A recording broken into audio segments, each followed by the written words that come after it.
And depending of this matchup, I think the most threatening ultimate that I need to trans maybe would be the tank's ultimate, but I will definitely, I'm not gonna willingly ult the to the, yeah, this is the trans that I'm willing, absolutely.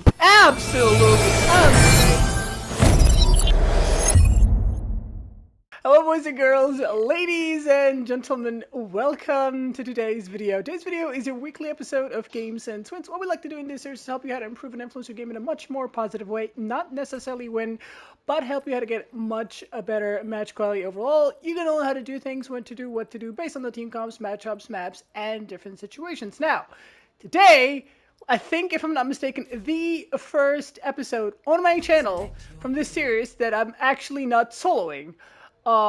Today we actually have a very special guest, if I may say. I think you guys are gonna see this person more often in the future. Hopefully. Who knows what happens in the future? But anyways, hopefully, I think for now, I'd like to introduce you guys to my official duo. Hello, say hi. Obviously, she cannot talk a lot because there's a lot of people around her, her family's around her. But she can't talk freely. But yeah, so her name is Paula. Paula, wait, it's okay, right, to include your name? Because I can just cut it. Yeah, it's fine. Okay. All right. I want you to play whatever that you want, and I'm gonna obviously leave the chat so you don't, get overwhelmed by me blabbing a lot, and I'll see you at the end of the game. All right. All right. Obviously, I would have preferred if we had Circle Rail, but you guys know when King's Row is an option, everybody and their mother picks King's Row, and unfortunately, it's actually one of the very common maps that a lot of people get full held, and the reason is because this, like, most of the time, any choke dependent map, especially like King's Row, most of the games are determined by these support lineups. So I am gonna start on Zenyatta because, guys, I mean, I think yesterday's video was also on King's Row, wasn't it? Okay, maybe the game before, I don't know, but I feel like King's Row is like, I get full held more often than not because people do not know what to play, and most importantly, it's actually the support players. Unfortunately, they always go something like Moira, Mercy, Lifeweaver, Mercy, and they expect the tank to do anything. This is a very dangerous choky map, and you want to always start on something like Zenyatta or Ana, or Kiriko, actually, if you have a dive, a tank. So obviously, my favorite personal pick on this map is Zenyatta, and you might think that Zenyatta offers low heals, but you guys, you have no idea how much healing can Zenyatta offer. And many games that I uploaded on this channel, I have gold healing, not only on my team, but on the entire lobby.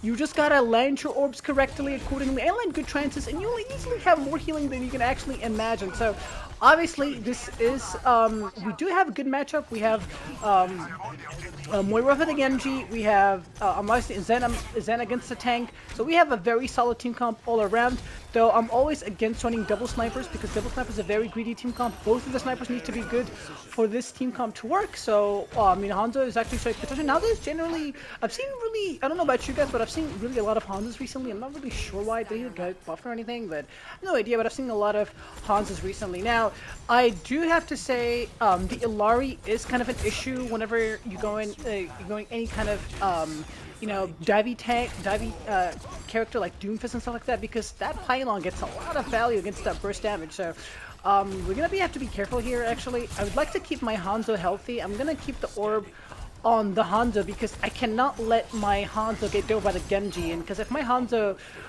dies, he's my first line of defense, actually. So look at that punch, man. This is exactly what I'm talking about, because, like, you see, if I was playing, for example, Ana, I know Ana, I said Ana is a good pick, but the issue is Ana is she's so diveable. You need to be careful of your picks. Look, I'm the only one in the entire lobby that has a perk. It goes to show we did so much. I know it doesn't look like it, but because of the fact Zenyatta presence, even though we didn't have a frontliner, like a typical frontliner, we have a Doomfist for a tank, it goes to show that because Zenyatta, he's a glass cannon. It's not as easy as any other hero in the game to push Zenyatta. Zenyatta is not an easy target to push. If I was Ana, I would have been pushed. If I was Mercy, I would have been pushed. But it's just the biggest proof in the world for you guys that your hero pick matters more than your tank pick. So obviously we need to be careful here of moving the payload. I will sacrifice the payload in a second. I mean, if I have to. Now that we don't, because we made sure that our tank, I mean their tanks dropped, because I think he was looking for me to push me the payload, and then he dropped on me to get a free kill. We do have the trends. Most importantly, I mean, I think the most threatening ultimate in this entire lobbies. I'm really not really scared of Blade unless it's nanoed or copied, I mean, or maybe followed with like a Valkyrie. And depending of this matchup, I think the most threatening ultimate that I need to trans maybe would be the tank's ultimate, but I will definitely, I'm not gonna willingly ult the this is the trans that I'm using. Absolutely amazing trans. What a value. 2 for 1, give me that. Unfortunately, we did end up using the Coalescence, but the Coalescence guys came. That was not actually a bad Coalescence by any means. She Coalescence not after the tank's ultimate, but after the Blade. She wanted to get a 1 for 2, but we also had the idea of getting that 1 for 2. So we would have gotten a trans no matter what. So our trans was more than justified, but also her Coalescence was more than justified because of the fact that she wanted to ult the Blade. Sure, we could have communicated that, but in reality this was a net positive for us because my trance countered the tank's ultimate, which is what we exactly wanted for. I'm not sure how that would have killed herself, but she did, and she was saving her Coalescence for the Blade, which she gets, so we both got exactly what we wanted. Now I think the enemy tank just surrendering, because by the way guys, Orisa is one of the worst choices to go if you're the enemy support going Zenyatta. And unfortunately for her though, to be honest, she kind of need to go Orisa because of the fact that we have a Doomfist, and like Zenyatta is honestly I mean, Orisa is like the only thing that she can go. I mean, if she goes Sigma, for example, you kind of also need to go Sigma whenever you have whenever you go against any kind of spam like Hanzo Zen. But if she goes Sigma, the Doom is going to be free because Doom actually has an amazing matchup against the Sigma. So she's actually kind of unfortunate. Like she's literally forced on Orisa. Like she has absolutely no option, and Orisa is oppressive as hell. But because of the fact that we are on Zenyatta, it's just easy, and Orisa, unfortunately, because I'm a tank player, that's what I'm saying, unfortunately, struggles against Zenyatta, because you just literally, there's no counterplay to a Zenyatta. If you're playing Orisa, you just literally hope to God that your support either mirror the Zen or go Baptiste, because Baptiste is absolutely crazy against Zenyatta because he has that verticality. So as you guys can see, we could have not made Kingsrow look any better. And look, this is exactly what I'm talking about. We have more healing than our Moira, and the second most healing done in the entire lobby. It really goes to show that Zenyatta can do outrageous amount of healing if you actually play him right. And I don't think I even got my second perk, which would have helped me increase that number a lot. And the only healer that actually out healed me is like the Ilari, which is, you know, Pylon. And you know, her secondary power is kind of outrageous. Now on defense though, I definitely do not recommend running Zenyatta on Kingsrow because there's a lot of flank routes, and that hotel flank is kind of brutal for Zenyatta, especially if you're not running break or something like that with him. So I definitely don't recommend running Zenyatta here. But like for example, Iconwell defense, you guys know Iconwell defense A. I always tell everybody go Zenyatta. It's just a freeze and hold. So in my opinion, with this team comp, I think either Mercy. The reason like Mercy's like perfect here, but the reason why I do not recommend and advise for people on my channel to go Mercy, is because if you go Mercy, you're just relying, like you are at the the ironic thing is like if you're gonna go Mercy, you're literally at the mercy of your team, because if you have Mercy, you're just literally relying on your DPS to do most of the work, because your job is to literally amplify by your team's performance. And if your team's not already performing well, then there's literally nothing for you to do, and you're gonna lose that game. So you need to make immediate switches. So here, though, my personal favorite pick, I'd like to go on a hold here. I'm safe from the hotel flank, and I can just have you. Sure, I'm not gonna be influencing the choke fight a lot, but that's why I have my Moira, and I like going also Life Fever. Life Fever really works brilliantly here. The only reason why I prefer the Ana here because the Nano, I really think that Nano fight whenever you have Doomfist is absolutely brutal, especially when you're going against mirror matchups, and if you have a really nutty tank that actually gets value with your Nano, just like there's no downside of going Ana here because of that fight. Because here in this point, guys, you guys, I need to understand something. Almost any support would work here, like, except of course like something like Zenyatta and Juno. I really don't recommend Juno here because Juno does not have. I mean, you can actually play Juno if you play her from high ground, but a lot of you play on the down, like on the low ground. But if you play her on the high ground, actually she might work. She has a pretty good ultimate, and actually, you know what? Juno actually might work if you play her on the low ground. She's actually mobile enough, maybe even better than Ana actually. But the reason why I prefer Ana because of the possibility. For me, at least personally, she's my favorite player because I can defend myself, I can land, I can make plays, I can play aggressively, defensively. I can get pickoffs and stuff like that. I can nade if I want to, and I really like the Nano. The Nano can get so much value. Okay, now they're gonna just play really aggressively on my Hanzo. I'm saving my nade for this guy because when he gets pushed, when he pushes my Hanzo, I'm gonna nade him, and he's absolutely cooked. That is literally the reason, the perfect demonstration of why I personally like going Ana. Because, for example, if I were Juno there, sure I might have been, I might have saved my Hanzo by healing him, but that Genji also might have survived, but I like Ana because of that. So like for example here, yeah sure I'm gonna get dope, but we have the Nano. We need to be careful here. I do not want to make any kind of shooting noises because I don't want the enemy team to spawn me. I'd like to Nano my tank. Here, we have Coalescence. They use Rally. Where's my tank? Where's my tank? There he is. I think this is actually, what a nutty Coalescence for my duo, honestly. Like, this is just absolutely crazy. But yeah, this Diva is, okay, well, good Matrix, honestly.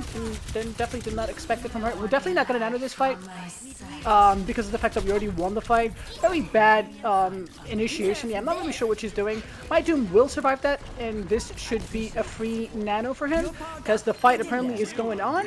And yeah, I mean, again, I don't think that's the visor that you're looking for, my man, because like your entire backline got dominated and eliminated and terminated and exterminated. I can keep this going, guys, but you guys can see now we are kind of in a compromised position. The reason why I do not like running low ground because of this hotel flank. It's really brutal for immobile supports.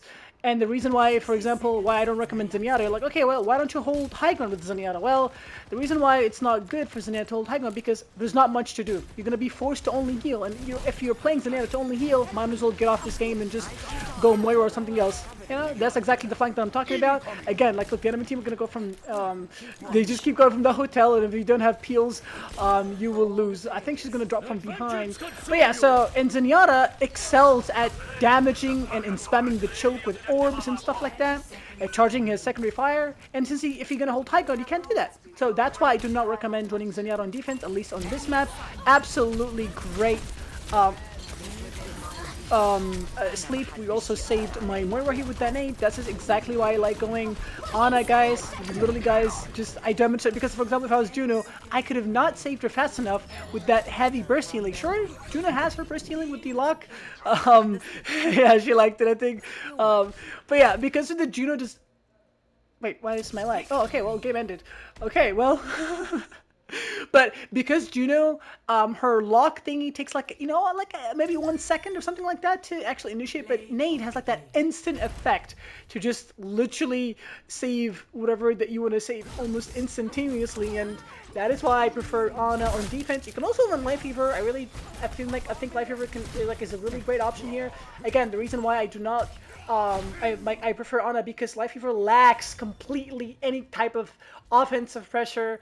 He's really good at saving people, but that's it. But as an Ana, you can do all of that, and you also have really, really great offensive pressure if you want to damage people, Nate people and stuff like that. So yeah, I mean, I'm sorry that I mean, I hope you guys don't mind that the recent videos have been short. It's because like on my life every week, my videos has been a little bit too long, so I'm just kind of trying to calm it down here a little bit. But let me know, guys. I always try to keep my videos in the 9 to 13 minute range. Sometimes they go to 20, but I try to cap it at 22. But sometimes, sometimes you get payload maps, and payload maps or hybrid maps, they go way too long. So yeah, boys and girls, ladies and gentlemen, thank you guys for watching. Thank you guys for stopping by. I really hope you guys enjoyed. If you did, like the video if you enjoyed, subscribe if you're new, share with your friends if you learned a thing or two. And before I farewell you guys, I'd like to ask you guys, tell me down in the comment section, which maps do you struggle the most at? I think I should ask questions like this more because I'd like to help you guys.